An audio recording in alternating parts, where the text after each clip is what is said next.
Welcome everyone to another episode of the Fighter and the Analyst. I am your host, GK The Fight Analyst, and this here is my man, the Joker himself, Peter Petties. What's up, bro? How's it going? I'm chilling, just enjoying life and what's left of this summer. Rehabbing.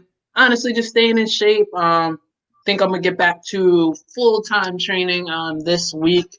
Just getting back. I'll be out in Vegas next weekend actually. My boy is gonna be on a contender this year, so we're going out there for some of his film stuff. I'm telling you, I'm waiting for the lines to be dropped on him so we can see what he's going to come in. I know I'm playing a lot on him on this game. I think it's going to be one of those big coming out fights. So, What was it announced? Like who it is? Like has he announced? Was it announced that he's fighting?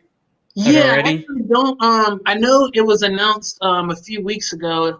His name's Tefan Nchukwi. I've been talking Oh, about it. okay, yeah. I Yeah. remember him. Yep. Yep, I've been talking about him for a while. I mean, I've been training with him since he walked for. I remember when he first walked into the gym at like 300 pounds, and I think now his name is starting to ring a little bells because what is looked at as an upset when he beat William Knight a few months ago, but we all knew. Oh, well, everybody that trains with him knew that was capable. So I know he has a nice little matchup on the contender. I can't remember the guy's name off the top of my head, but I know he's fought in the AFC, which is like Alaska Fighting Championship. Oh And god. I always make a joke, if you fight anyone from an AFC, just give that opposite person a contract. I just don't feel like their circuit is that real out there, but all respect to him. But I think it's a good matchup, and I think honestly he's gonna. I'm hoping the lines aren't too crazy, so we can make some money on him when it comes his time on the contender. So. Yeah, I'm definitely looking to place a big wager there because I remember watching him fight William Knight. And to be honest, I really thought William Knight might have would have won that fight pre-analysis because the experience and he was on the contender series and yada yada yada. But Tefani, he blew that shit away. It wasn't even close. He dominated that fight, and I was thoroughly surprised and impressed. And I could see him definitely getting a contract over whoever he's fighting in the Alaskan Fighting League. Yep. So yeah, it's gonna be good. I mean, we're going out next Sunday to Tuesday. Probably gonna look for some quick work in Vegas and then come right back. So it's been good since I've been back so far. So. That's good. So when you're out there, you're going to be going to the PI, I'm assuming, right? Get some work in maybe there. Yep. That's dope. That's hopefully we could get some like insight while on our next podcast while you're there. So we can how because I've never seen it. It would be cool to kind of get an insight on how the whole structure is and the that cool stuff when you're over there. So before we get into anything, what's your thoughts on the last couple fight cards, especially UFC 251? We didn't really do a recap. So what are your thoughts on all of what went down on UFC 251? Let's start in the main event with that. So did that go exactly how you thought it was between Masvidal and Usman, or was it any different? For me, it went exactly how I thought it would. This is why I always tell people whenever I play my bets, play both sides on a card like that. Mix up your parlays so that you make money either way. I had a few parlays where it came down. If Max and Jorge had won, I would have been rich. But since Kamaru and Volkanovski won, I came out positive. But that's the thing with betting. You can't get wrapped up in the emotions. I thought Jorge played out as I seen it. If he didn't get Kamaru out of there over early on, you can see the cardio caught up to him. The one thing I think people are forgetting is, yes, he had a 6-day notice. Yes, he has been training, but there's a difference between fight shape and training shape. Meaning, when you're in training shape, you can show up and spar and get through sparring. When you're in fight shape, there's just a whole nother level of conditioning. So I think if you look like 3, 4, and 5, when the round ends, you see Jorge with his hands. You can tell he's noticeably exhausted. His cardio, wasn't top notch. As he explained, he said he was in training shape. He wasn't in condition. His conditioning could have been better. And I thought the fight looked exactly how, if Kamaru came in and played it how he should have, I thought that's how it should have went. But on the contrary, I don't think people can really, Jorge did a good job of getting back up. He didn't get laid on the whole fight. He didn't, it's not like he got beat up like Jose Aldo when Peter Yan finally turned it up a little bit. Yeah. I thought Jorge did a good job of working out of the bad positions, getting back to his feet. And, I thought maybe you could have broke up some of those cages when Kamaru was just foot stomping, that could have been broken up a little bit. Yeah. But, I think overall it wasn't the most exciting fight, but Kamaru did what he had to do to defend. At the end of the day, then, a year from now or 2 years from now, everybody just remembers that he beats Jorge no matter how boring it was. The W is at the end of the day what matters. So, I thought the fight did exactly what it was supposed to. Now, Kamaru, if Jorge would have knocked him out, we'll be having a whole different conversation. Oh yeah. But he broke his nose, so so he did a lot of damage with the little strikes that he was able to get off. He did some actual pretty good damage to the point where Usman's now out for 6 months with a broken nose. So I mean, I was thoroughly impressed with his takedown defense. I was like, wow, he actually was using the underhooks very well. He was able to get back to his feet. It was just he wasn't able to get off of the cage. And, going into it, we kind of knew that was going to be the case because Usman is much bigger, much stronger, got the cardio. So, man, but I got to give props to him. He fought his ass off with the short camp and defending the takedowns like he did. I got to give credit where credit's due. Win or lose, his stock really doesn't go down. He took a short notice fight against the best welterweight, on the planet right now for the championship. I think later down the line, he could possibly get another shot if he just, strings together a couple wins against, top tier guys like Leon Edwards and Kobe Covington, which are guys that he probably should fight next. And he could probably really get right back into the mix. And I think full fight camp Jorge might be a little bit different. It might be a little bit of a different outcome. I really do. I think it would be a lot different fight. But we'll have to wait and see because Burns is up next whenever that fight is going to happen. But the question I really want to know, did Max win that decision in your eyes? Yes. I mean, I don't know how. Scream robbery, though? Or just you thought he won? When I look at it, I wouldn't scream robbery. I thought, and this is me trying to take bets away, all bets, like all money and emotion away from it. I thought, you could say Max won 1 and 2, clearly. I think 3 and 4 were toss-ups, and then 5 I would give Volkanovski.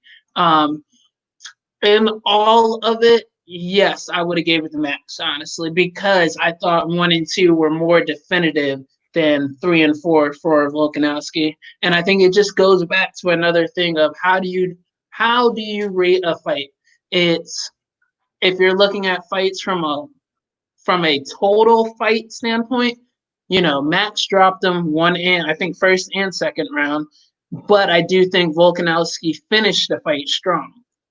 So then it becomes, what do you look for? Are we looking at overall fight? Are we looking at it round by round? It's another tough judging question. Honestly, if I really needed to give an opinion on it, I would have to rewatch the fight 3, 4, 5 rounds, 3, 4, 5, without volume and see who I tally each round for. But I thought in the moment, I thought they were going to give it to Holloway.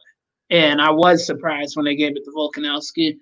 But I'm not saying robbery. I would say the general consensus thought it was Holloway. So I think that says it says a thing or two about it. But I think it's tough. I mean, at the end of the day, that's the reason judging is a hard job, because you're playing with these guys' livelihoods. And it's money in their pockets too. It's crazy. It really is. It's very subjective on a judging standpoint, because it's like, what are we looking for? What are if I'm a jiu-jitsu black belt, I'm going to weigh more. You just have a bias there. Or if you like stand-up, you have a bias there. So it just becomes, at what point are we going to have, okay, this is the criteria, no matter, you know what I mean? Or open scoring or something like that. Because, if Max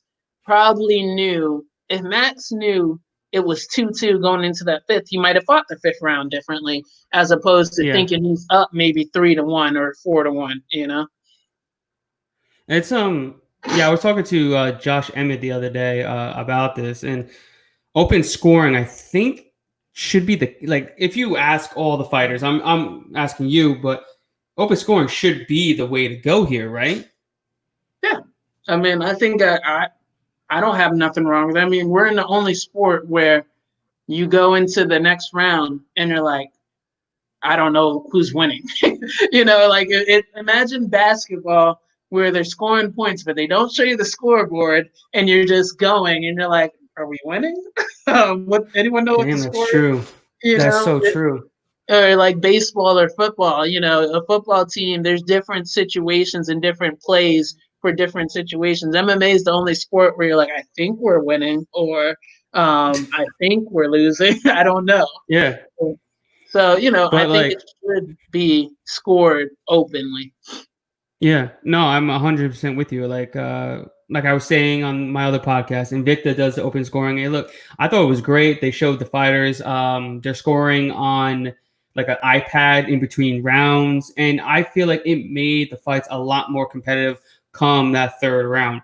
I know there's a lot of people saying, "Oh, people will coast knowing that they're up 2 rounds," but it didn't seem like that in these Invicta fights. Do you think that would happen? Because Emmett was saying how I don't care. Like, I don't know how anybody would be able to coast a third round when one person knows that they have to go in there and kill you in order to get a win.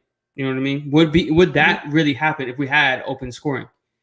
I don't think it would happen. I think, yes, from a tactical game plan, if it's needed, yes. I think that's a good segue into the Rose and Andrade fight. Can you say Rose really threw that third round? No, but you can tell she was close to getting finished, and Andrade knew she needed a finish. So when you say coast, I think I think of maybe not throwing anything and just throwing the fight. I don't think in MMA you can really coast, because then if you're coasting, maybe a judge gives you a 10-8 and then now you have a draw. True. You know what I mean? Yeah. So it becomes, I don't think in MMA that you can really coast by any means. I think more so, do you play it differently? Maybe. You go for takedowns? Maybe. Because the guy's only other chance of winning is landing a blow or looking for the knockout. So yeah, maybe you change up your tactic from standing to maybe shoot a takedown to secure the win, or just stay on top to secure the win.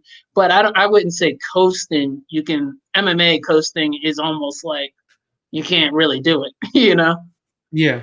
Yeah, I mean, like the only time I think of coasting is when Damian Maia fought Tony Martin. That's the only time I've ever seen anyone coast in the third round. Like, he legit was just running away from Tony Martin the entire third round because he knew he was up 2 rounds to none. But other than that, when fighters know they're up 2 rounds to none, they still have to go out there and fight that third round. It's 5 minutes against another professional cage fighter that's looking to knock your head off. And I feel like it's really hard to just dance around a 30-foot cage. You're eventually you're gonna get hit. You have to hit. You have to go forward at some point. But yeah, and I mean, it makes it more tactical. It's similar to like football games when you have 2 minutes left and the winning team knows all they have to do is milk the clock. Yeah, it's tactical. You never see anybody with 2 minutes left who's up still throwing Hail Marys. You know what I mean? Yeah. So yeah, I think at the end of the day, when you're in there, I do think open scoring should be done, and it should be actually regulated. Absolutely. I'm hoping maybe one day soon we'll get that going. I don't know how that's even done, to be honest with you, if it's done within the UFC or if it's done with the athletic commission. But I'm hoping maybe one day we get that, because the UFC doesn't hire judges. The athletic commission does. So they have no say in who's judging these fights. They don't know who's judging these fights. It's all up to the commission. So, and then we get all these iffy decisions going on. Like Dos Santos over Muslim Salikov. I have no effing clue how anybody would give Salikov 30-27 while getting knocked down and almost finished in the first round. That's the type of shit that pisses me off. Max and Volk was completely a close fight. I don't think you could scream robbery. I can understand Max winning that decision. I totally get it. Can't scream robbery, especially when you look at the Dos Santos fight. That is what you call robbery, in my opinion. That was crazy. Did you watch that fight? I remember it. I didn't watch it all through. Okay. Yeah, because it was crazy, man. I mean, he almost finished him in the first round, and then you get to this judges' scorecards. I'm like, oh, this shit's cakewalk. All 3 judges gave it to Muslim. I'm like, huh? What? I'm like, I don't know what fight. Like, he outshook him every round, took him down, almost knocked him out. I have no idea what Dos Santos had to do to win that in the judges' eyes, to be honest with you. I guess because he wasn't pushing forward. He wasn't being the aggressor, but that doesn't make you win a fight. I don't know. Like, we don't even know what these judges' really mindsets are going into these fights. So you really don't know. When you get a close fight, you're like, and you're betting, you're like, I'm biting my teeth every single time. I'm like, I'm just literally like this. It's kind of like I was in the Volkanovski fight. I was like this. Maybe I could get a bullshit decision here. And then I'm like, yes, I got it. Because with that, I cash out like crazy. But I feel for all the people that did lose bets on Max Holloway though, because it was an extremely close fight. It could have gone either way, and I could totally see why people thought Max won, because arguably that was one of his best performances that we've seen in quite some time. Whether he finished him or not, that was a fantastic performance by Max, and I wouldn't be opposed to a third fight between those two, but we'll see what's next for them.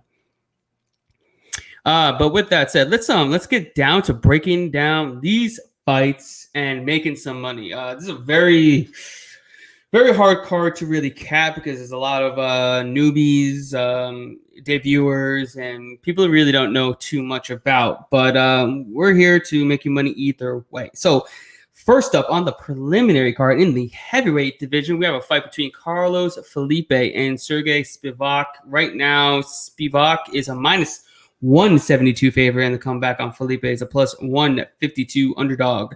Do you have a play on this fight at all? Not particularly. I know looking at it preliminarily, I'm just going with Spivak under my little rules of strength of schedule. So, but nothing too intricate. I don't really know either fighter. So yeah, I'm leaning towards Spivak on that. Yeah, I'm definitely fading this fight altogether. I want no parts of this low-level heavyweight fight. It's going to be ugly, hence why it's the first fight on the card. Maybe take a dog shot on Felipe, but that's literally just gambling, and I don't like to gamble. I'm looking to profit, so I'm definitely not betting on either one of these two. I do have Felipe in DraftKings just as a small pivot. I'm in cheap play. I think he's like 7,800, and I feel like we might get a finish. Normally in the first card is like a fight that does the first fight on the card normally just doesn't go to a decision. I don't know why it is, but it is that way. It's like a thing. I've seen it. Like last week it happened where in UFC 251, Davey Grant got the finish in the first fight. So I feel like it's gonna happen here.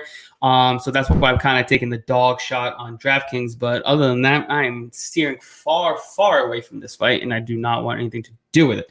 Next fight up in the lightweight division, we have a fight between Arman Tsarukyan and Davi Ramos. Right now, Tsarukyan is a minus 225 favorite, and Ramos is a plus 205 dog. Who do you got in this one, my man? I barely know either again, so I'm leaning towards Davi Ramos. All right. I'm a little more versed in this fight. I really like Tsarukyan in this fight because Ramos literally needs to get this fight to the ground while he's on top. Because on bottom, he's still. I mean, he is a Brazilian Jiu-Jitsu world champ. Abu Dhabi world champ. All of that. I just think his striking is very lackluster. He's just looking to land a powerful right hand. He's built like a freight train. He's super powerful. I just think Sarukian he's shown me he's only 23. He's 14-2. He beat Aubin Mercier in his last fight. He looked impressive there. He looked super impressive in his debut on short notice against Islam Makhachev. He defended the takedowns extremely well there. I think he defended 5 of 9 takedowns, and Makhachev was like a -700 favorite, something crazy like that, because he is Islam. So and then Islam completely dominated Ramos in their last fight. And what I've seen in Ramos's fight, he tends to gas when he can't get the fight to the mat, or when someone's able to defend the takedowns very well. And that's what I think Sarukian's going to do. Actually, I think Sarukian's going to really put the pace and the pressure and actually offensive grapple a lot here and really wear out Ramos much faster than he normally does. Because if we saw Ramos versus Hubbard was able to get back up against the Brazilian Jiu-Jitsu world champ, and then Ramos was completely gassed in the 3rd round.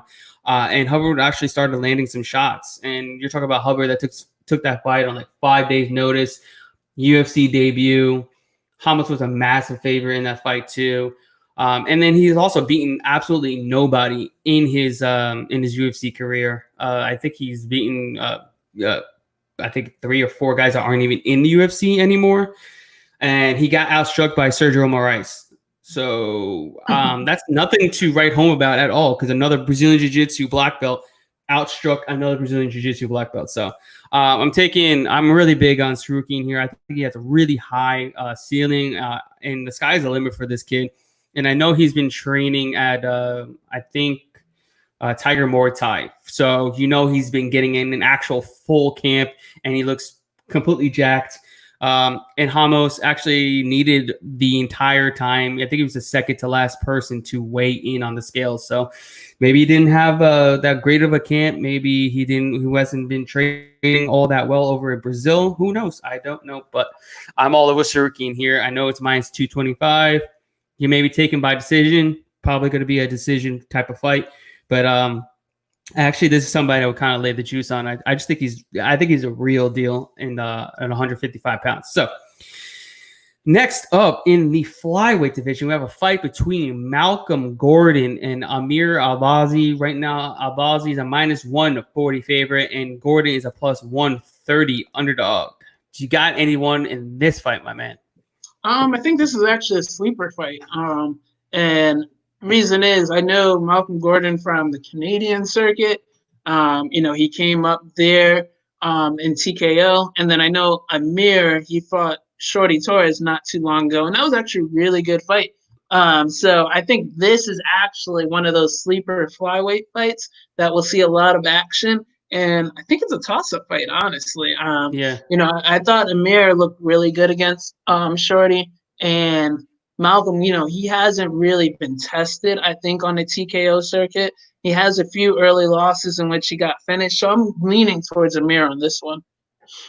Yeah, I think you're right there. I just think Amir needs to keep this fight on the ground, because I think Gordon is live. If this does hit the mat, he just is able to pull up, subs out of nowhere, and I think that's where his game really shines. But on the feet, I think Amir pretty much has this all day. Amir does have good grappling, though. I don't believe he's ever been submitted, but I don't think he really wants to take that chance by getting this down to the mat against, a black belt in Brazilian Jiu-Jitsu. So, but yeah, I'll probably lean towards Amir as well. It's going to be a great fight. I think someone's getting finished in this fight, to be honest with you. I think the under 2.5 rounds seems like a pretty solid fight. Solid bet. Let me see what that is right now.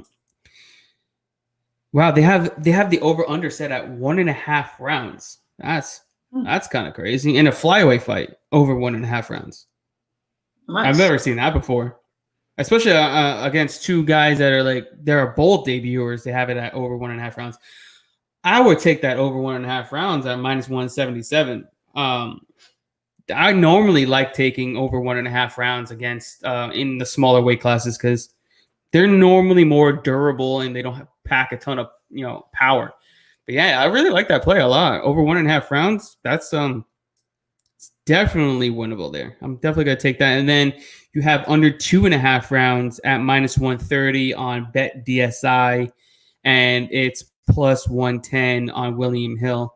I kind of like that under 2.5 at William Hill. But yeah, I'm really all over that 1.5 rounds over in this fight. So next up, one of my favorite fights, if not the best fight on the card, is a fight in the bantamweight division between Brett Johns and Montel Jackson. Right now, Montel Jackson is one of the heavier favorites on the card at minus 235, and the comeback on Brett Johns is plus 215.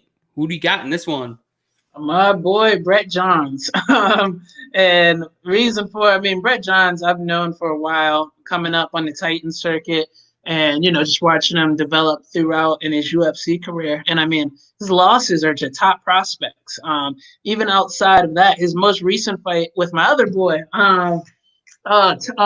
Tony, Virginia native, but it was on the January card. He was on the contender. Tony Gravely. Tony Gravely, yeah. Yep, and that's another one of my boys, and I thought that was a great fight, and it really showed his expertise. Tony was a high-level college wrestler, and remember him, I know him from, we came up as amateurs together, and then, the wrestling circuit. So he was a high-level wrestler, and to see Brett Johns get into those scrambles and essentially win the scrambles in a wrestling scramble, I think he showed a department that he was weak in early on in his pro career, which was his wrestling scrambling. But he's a high-level black belt, man, and to combine those scrambles with his submission prowl, I think he honestly gets this fight down to the ground and dominates. But with that said, I do think the length could give some trouble. The biggest thing I think people are really taken into account is that what's his name is huge for the weight class. I mean, Montel Jackson is I think almost 6 foot. I believe he's 5'11" with like a 75-inch reach, I believe. Yeah, and that's almost unheard of at bantamweight. So and he's looking long, but I do think Brett Johns gets this done with his grappling. Yeah, I'm all over Brett Johns. I'm quite confused as to why the odds makers are giving Johns a plus 215 price tag. I don't know if it's because of all the money that's been pouring in on Jackson or whatever the case may be, but Johns is battle tested. Jackson is not at all. The two good fighters he's fought against were Ricky Simone, who he got dominated by wrestling. And then he beat Brian Kelleher, which was thoroughly impressive. I think he dropped him and then got a Darce. But the rest was Andre Sukumtoth and Felipe Colares, I believe. Two guys that aren't in the UFC anymore. So, and by the way, both of them got Jackson down. He got both of them. And they aren't, high-level grapplers whatsoever. And now you have Brett Johns. He's averaging almost 5 takedowns per 15 minutes. He's successful on 50% of his takedowns, so he's averaging over 10 takedowns. So I just don't. It's going to be a fun, good scrap. But if Johns is able to just push the pace and just chain wrestle, he's got this fight all day. And I know people are using the narrative, Jackson, I think he wrestled at the USA Olympic trials or something like that. But I've also heard that he also didn't do well during those trials.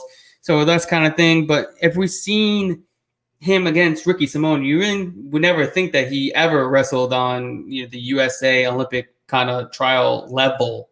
So I don't know. I'm going with Johns here. I think he's tough enough to take the punches and that Montel's gonna dish out and just get inside and take him down. Especially how well he did against Gravely, and who I was extremely high on, very high on, and because of his grappling prowess. So yeah, I'm taking Johns here plus 215. I think that's insane value.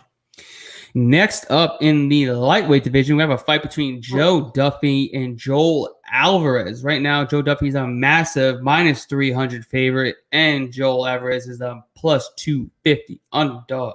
Who do you got in this one? I'm going with Joe Duffy. I know he's coming off a layoff, but I do think another strength of schedule type of thing. Joe Duffy's always been good, disciplined, good all around. So it's hard to really bet against him. So I'm going with Joe Duffy on this one. Yeah, I don't like that minus 300 price tag. That's kind of insane. I don't trust Joel Alvarez like some of these people on MMA Twitter that I've seen. A lot of them are, high on Joel Alvarez. I mean, he hasn't looked good particularly. And I understand the value aspect. He's plus 250 against a guy, Joe Duffy, who hasn't looked good. He hasn't fought in a while. He's lost his last two. But it's just there's levels to this. Whether he should be a minus 300 favorite or not, I'm not betting on this fight. I do have some exposure to Alvarez on DraftKings just because he's super cheap, and I feel like it's going to be a more competitive fight than the lines suggest. But I'm definitely not going to my bookie and placing a bet on Joel Alvarez at all, or Joe Duffy for that matter. So, but if I had to choose, probably Duffy wins this fight. Next up, it is a catchweight fight at 150 pounds between Grant Dawson and Nad Niramani. Right now, Dawson's a minus 225 favorite, and the comeback on Niramani is a plus 205 underdog. Who you got in this one? I think I'm leaning towards Grant Dawson on this. I just think he wrestles Nad to death and gets the job done. Grant, I've known him for a while as well. He's high level wrestler, transition to MMA. I think he just makes the fight ugly and gets it done, honestly. Yeah, that seems to be the narrative in this fight. I've been mixed emotions because at first I really did like the tape that I saw on Narimani. He fought Mike Grundy, who's I think it was a Commonwealth wrestling champion over in England. He's very, very good, and he was able to shrug off 2 of 3 takedowns, and he was able to get right back up. And then he was actually able to rock Grundy too on the feet, but then he was ultimately finished by Grundy just moments after that because he just got a little overzealous and in trying to get the finish. But if this fight stays on the feet, it's gonna be it's gonna be a crazy sweat, a crazy sweat for Grant Dawson because I still think he's a little green as far as striking goes. But his wrestling is very, very top notch. I don't like the minus 225 price tag on Dawson. I probably would have played him at minus 180. But I do have a lot of exposure on Dawson on DraftKings because I just think he probably does win this fight. And, his type of fight gets you a lot of points on DraftKings. It's a bunch of takedowns and guard passes and, strikes on the ground and that. No, and my man Sean Bitter saying no one should be high on Joel beating Bellarado means nothing. Yeah, I completely agree with you there. That's what I'm saying. People are just with that Joe Duffy, Joel Alvarez fight. People are mainly just betting on Joel as a fade of Joe Duffy and his minus 300 price tag. And and I get it. And you want to sometimes take chances on that, but I don't think that's the type of chance to bet 250 on Joel Alvarez. Like I said, John's just one fight before that. It's plus 215. That is someone who I would definitely lay a plus 200 price tag on. And then we have another one that's a plus 200 price tag on in a couple of fights. We'll definitely get into who I really like as well. That I'll definitely lay plus 200 on as well. But yeah, if I'm choosing between Dawson and Narimani, I'll probably go with Dawson via decision. I don't think Narimani's going to get choked out. I don't think he's ever been submitted in his entire career. He's fought some tough competition as well, but I'm going to go with Dawson via decision. Next up in the light heavyweight division, we have a fight between Hadis Ibrahimov and Roman Dolidze. Right now, Roman is a minus 157 favorite, and the comeback on Hadis is a plus 147 underdog. Who do you got in this one? I'm leaning towards Roman on this, just based off strength of schedule. Don't really know either one of them, but I am leaning towards Roman based on that. Yeah, this is an extreme low-level fight at light heavyweights, and I'd probably go with Roman as well. Just think he's more explosive And anybody that gets outstruck by Ed Herman on the feet, I have to fade. Just especially Ed Herman now. We're not talking about Ed Herman like when he was like at least a little bit better, but Ed Herman like of last year, no. Yeah, I'm gonna have to fade Hadis here, and he probably will get cut if he does not get a win against Roman, who's only 6-0, but he does have some crazy power and he's extremely strong with some. I've seen some crazy slams in his highlights. So, but it's not a fight that I really want to go and bet on. Next up is a very, very good fight in the flyweight division. We have a fight between Alexandre Pantoja and Askar Askarov right now. Pantoja is a minus 185 favorite, and the comeback on Askarov is a plus 170 underdog. Who do you got in this one? I mean, this is a tough fight. I like both of them at flyweight. I just think this is one that you just sit back and enjoy rather than betting. I don't think realistically. I do think for that, you said plus 175 on Askarov. Plus 170, yeah. Yeah, I think that's a good bet, or gamble, as you would say. But at the end of the day, I'm leaning towards Alexandre on this fight, and it's a toss-up. But I would not be surprised if Askar gets the W as well. Yeah, I'm kind of big on Pantoja here. I just think he's a far better striker, far more powerful striker. Talking about a guy that went 3 full rounds striking with Deiveson Figueiredo, who's fighting for the belt. And he was really taking over. He was really taking over in that third round where Figueiredo was actually fading. When you look at Askarov's last fight with Tim Elliott, he was fading when Elliott was pretty much just walking forward, hands down, getting hit, and Askarov couldn't even put him away. He knocked him down in the first round, almost put him away. Elliott doesn't remember rounds 2 and 3, and he still couldn't put him away.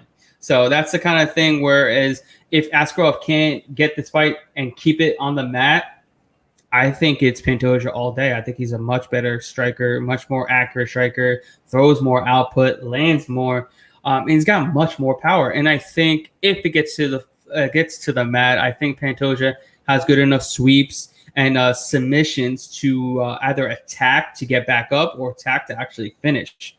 Askarov is tough. He's 11-0-1 for a reason, but I think Pantoja is going to stake his claim for the next title shot with his win here over Askarov. And my man, Sean Bear says, I really like the leads beating Ibrahimov. Better all around and way better cardio. But I'm worried how the leads will look after his USADA suspension. That's going to be interesting. What do you think about Pantoja and Figueiredo parlay? We'll get into Figueiredo in a bit, and we'll let you know what we think about that kind of parlay. So, but next up in the women's flyweight division, we have a fight between Ariane Lipski and Luana Carolina. Right now, Lipski's a minus 115 favorite, and Carolina is a plus 105 underdog. Who you got in this one? I think the lines are perfect because it's one of those toss-up bets. Yeah. I think I want to lean towards Carolina. With that said, because Lipski, she didn't look good against Calderon, Joanne. I think it's Calderwood or whatever. And then against Molly, she didn't look particularly good either. So it's hard to really lean on her and trust her in this fight. I'm one of those who's not going to play those. It's hard to really play. But I would say if you're trying to decide, I don't think Carolina would be a bad bet. Yeah, I'm with you here as well. I can't figure out to play Lipski at favorite money ever. She's looked horrible in her time in the UFC. She couldn't hit Molly McCann if she wanted to. Her takedown defense looked terrible, and she's just there to hit. She doesn't move her head off the center line whatsoever. She looked crisp in her, with her, 1-2s, but I think Carolina should probably just pick her apart, throw more volume, just outwork her for a decision. Not a fight I'm going to bet on whatsoever. Maybe you could bet the over 2.5 rounds in a parlay because that pretty much seems the only safe bet in that fight. So next up is I think it's a pretty decent fight here in the lightweight division. We have a fight between Mark Diakese and Rafael Fiziev right now. Diakese is a minus 160 favorite, and the comeback of Fiziev is a plus 150 underdog. You got? I'm going with the Casey on this one. I think this is one of the easier matchups of his career. He got thrown through the ringer a little bit with Dan Hooker. I think he fought Kevin Gastelum's lookalike. But Yeah. I do think this is one of those fights that are a little drop off. You got Dan Hooker who went in. When he fought Dan Hooker wasn't the Dan Hooker who fought Portier in the main event or going on this little run. He fought the Dan Hooker that was just starting to come up.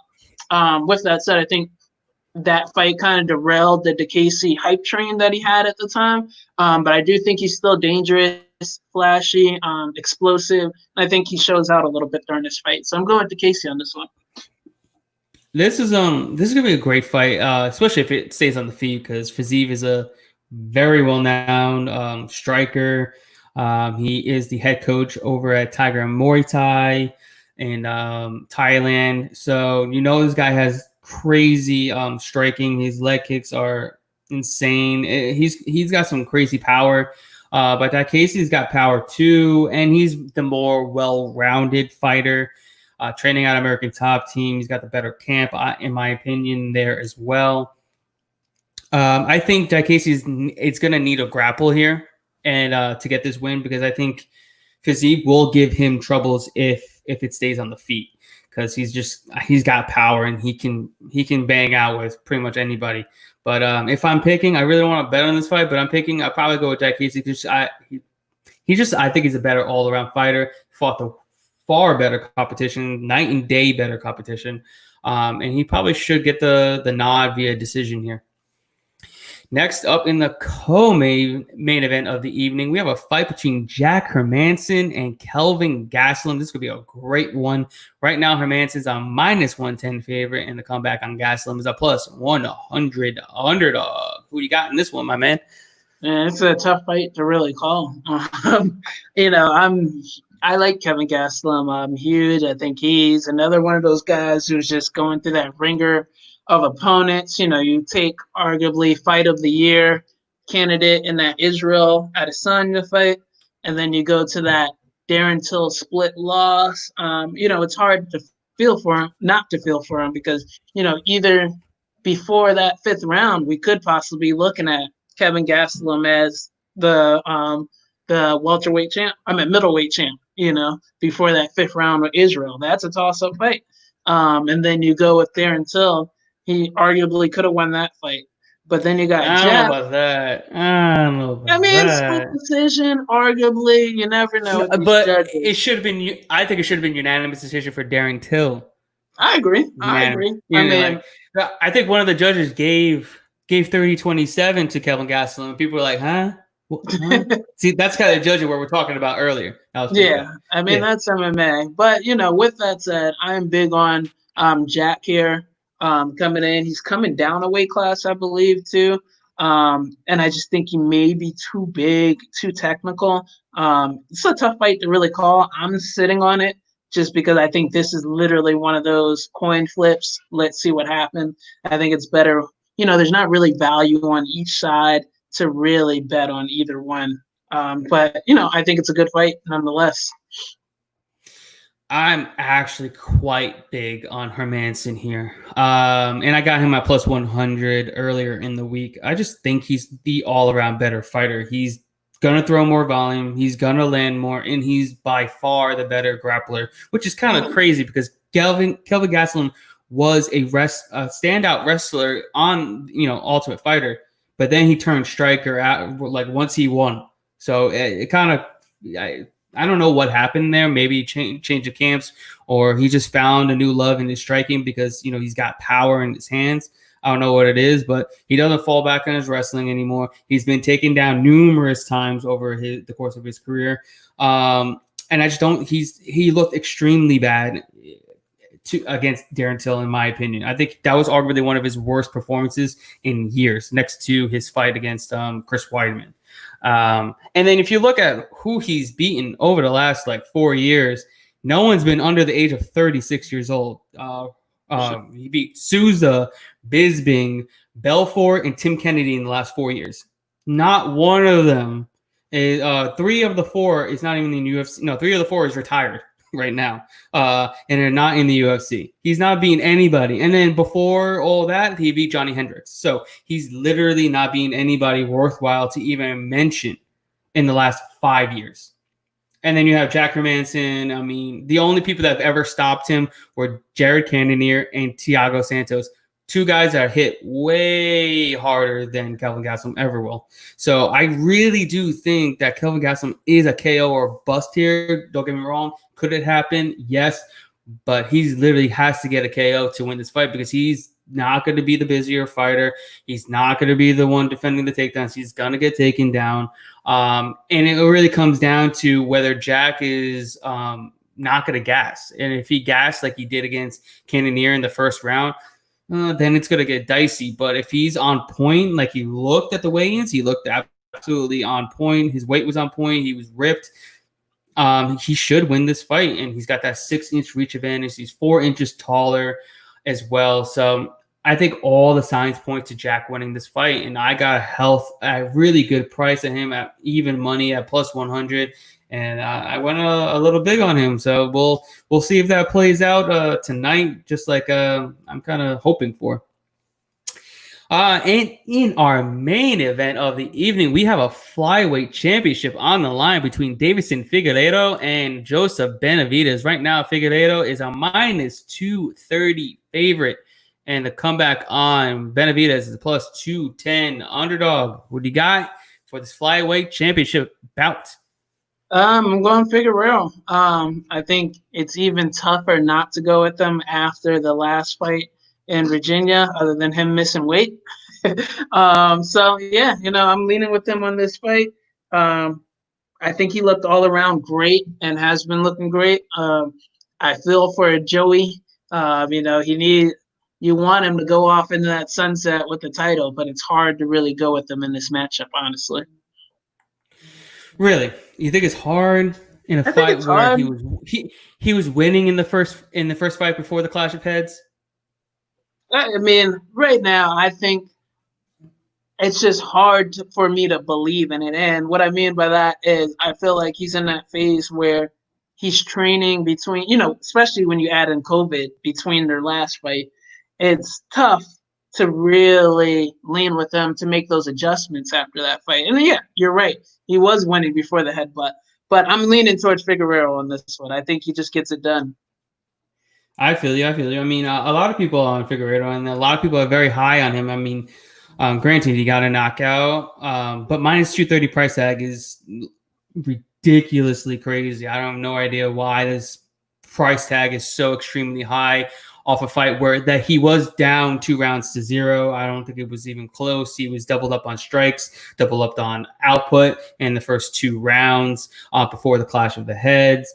None of the strikes were really phasing Joe B in the first 2 rounds before that even happened. Yes, he was getting stung a little bit, but he kept pushing forward, kept coming forward, throwing his combinations and getting out of the way. And Figueiredo literally needs a knockout within the first 3 rounds, 2.5 rounds, or he's going to lose a decision. I don't see how he's going to be able to keep up with the pace, keep up with the output that Joe B is going to put on him. Maybe this time he could get him down. I don't know, but I really do think he needs to finish within the first 2 rounds. If you saw the fight against Pantoja, he faded hard in round 3, and I think that's what's going to happen here if he doesn't get the KO. And if you look at the implied win probability of Figueiredo at the current line, he's at almost a 70% chance of winning. 70% chance. So you're giving him a 7 out of 10 shot of getting a KO against Benavidez. Benavidez has not been knocked out prior to his last fight since 2013 against Demetrius Mighty Mouse Johnson. So that was the only person else that was able to knock him out. Okay. And then you're giving him 70% chance. Figueiredo before the KO of Benavidez, he only had 2 knockouts in 6 fights. Yeah, two knockouts in 7 fights. That's only 38%. So if you give that 38%, so if you give him a 38% chance of getting a knockout, that means that he should be lined at a plus 165 underdog here, because literally that is his only chance to win this fight. He's not. To be honest, you're talking about Joe B threw 100 strikes in 2 rounds. In 2 rounds, he threw 100 strikes. What is he going to throw in 5 rounds? 400? I think at least 300 strikes. Figueiredo only threw 50 strikes in 2 rounds, 50 something strikes, I believe, or 60 something strikes, around that. But I just don't see how he's going to be able to go 25 minutes and win a decision, over Benavidez without getting knockdowns or a knockout. He's going to have to land 2 or 3 knockdowns, in 2 or 3 rounds, in my eyes, for him to win rounds. Because yes, he'll land the harder shots, but he's going to land much less. And you're getting Benavidez at plus 210. You're talking about a guy that hasn't lost in forever before Figueiredo. Forever, for like a while. And he was pretty much dominating everybody. And you were talking about Figueiredo already has lost to oh man, I forgot who. Jussier Formiga, and then he was in his second fight against Jared Brooks. That was a loss. I don't care if he got a win. That should have been a loss on his record. It wasn't even remotely close. He was out grappled and outstruck in that fight, but somehow he was gifted that win. So you're talking about a guy that's lost to guys that are not better than Joe B. And we're getting plus 210. That's crazy. Sean Bitter, if Pantoja would have gotten that fight with Joe B, would either of you have taken? I would have taken Pantoja. I would have taken Pantoja over Joseph Benavidez if they fought, because I think Pantoja has good jiu-jitsu. He's got power in his shots, and he throws volume. That's why I love, if you're going 25 minutes and it's going to be a striking match, and you better throw volume. If you don't get a knockout, you better throw volume, and that's what Pantoja does. I believe he's throwing over 10 strikes per minute at least, and then you have Figueiredo, who's probably throwing around 6 or 7 strikes per minute. So that's a massive output discrepancy there. So I think Figueiredo is KO or bust to me, and if you give him KO bust at minus 230, he certainly should not be that high of a favorite. And then I think we're getting immense value at plus 210 on Benavidez.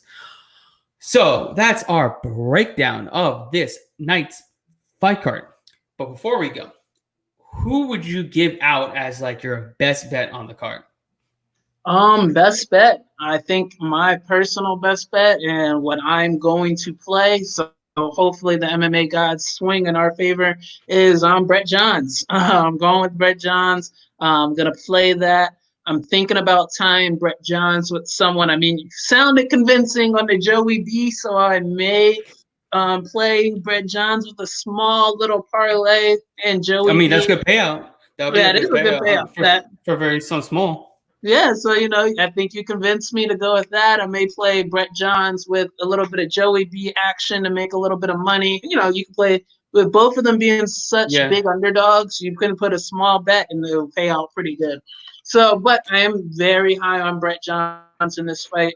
I think it's a great matchup, and I think we got a great line on it, with that said. So that's my best play for this. If you're feeling a little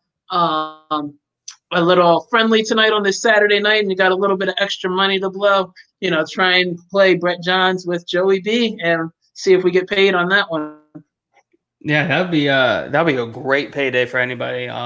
Joey B and plus 210, Brett Johns plus 215. That'll be a great payday. But as far as my best bet, man, I think I've got to go with Jack Hermanson at I had plus 100, but right now he's minus 110. I really do like his skill set here. I think if he could get this down to the mat, he could get a submission. His submission game is really good. You've seen him absolutely dominate Souza on the mat, something that's kind of unheard of. You don't really see anybody dominate Souza on the mat. And you're talking about Gastelum fought Souza to a split decision, and Souza actually outstruck him. So that's not a big indication here that I just don't see it. I'm really big on Hermanson here, and I think he pulls this one away for us. So Before we go, guys, I forgot to shout out our sponsors. Go head over to Manscaped and use promo code TFTA20 for 20% off your order. Get some of the best products for grooming your junk down there, making sure that it's feeling smooth and smelling great. Also, head over to Our Life CBD and get 10% off your order with TFA10, some of the best CBD products on the market. Don't forget, go get it. And if you guys send me some of your receipts, I'll give you a discount on my bets moving forward if you help out and support the podcast. But yeah, before we head off, where can everybody find you and all that good stuff on social media, my man? Follow me at Why So Serious MMA on Instagram and Twitter. Oh, yep. Sounds good, man. Guys, you know where to find me. Fight Analysts on Twitter, The Fight Analyst on Instagram and Facebook. Guys, head over to thefightanalyst.com to get my package for tonight's bets.